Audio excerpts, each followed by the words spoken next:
วัสดีครับบรรดาพ่อแม่พี่น้องทุกท่านครับในวันนี้ในพระวรสารตามคำบอกเล่าของท่านนักบุญมัทธิวเราเห็นได้ว่าพระเยซูคริสต์เจ้าบอกกับเราทุกคนว่าถ้าความชอบธรรมของเราไม่ดีไปกว่าบรรดาฟาริสีและธรรมจารย์เราจะเข้าอาณาจักรสวรรค์ไม่ได้และมากไปกว่านั้นอีกพระเยซูคริสต์เจ้ายังบอกกับเราว่าถ้าสมมุติว่าเรานั้นมีใจขุ่นเคืองมีข้อบาดหมางกัน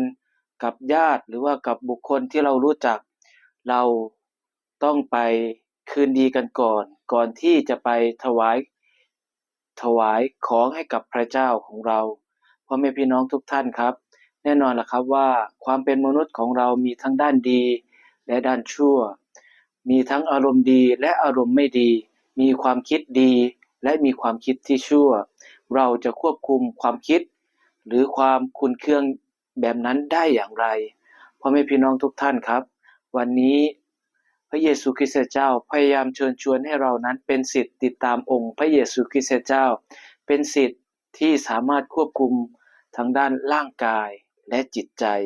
เมื่อจิตใจเราคิดดีทำดีผมเชื่อแน่ว่าการกระทำของเราก็จะออกมาในรูปแบบที่จริงใจและน่าคบหาสมาคมด้วยพ่อแม่พี่น้องวันนี้พระวรสารพยายามบอกให้กับเราพยายามที่จะติดตามพระสุรเสียงของพระเจ้าพยายามเป็นเหมือนมนุษย์ทั้งครบมนุษย์ทั้งครบก็คือสามารถควบคุมอารมณ์ของเราได้มีสติก่อนที่จะกระทำสิ่งนั้นไปมีสติก่อนที่จะตัดสินใจจะทำเรื่องนั้นเรื่องนี้ดังนั้นถ้าเรามีสติผมเชื่อแน่ว่าเราจะสามารถควบคุมอารมณ์ตัวเองได้ควบคุมความคิดของเราได้และมากไปกว่านั้นอีกการคิดบวกจะช่วยเหลือเราในการดำเนินชีวิตการมองโลกในแง่บวกจะช่วยเหลือเรามีอุดมคติที่สดใสดังนั้นขอให้พระวรสารในวันนี้ช่วยเหลือพ่อแม่พี่น้องทุกท่านพยายามคิดบวก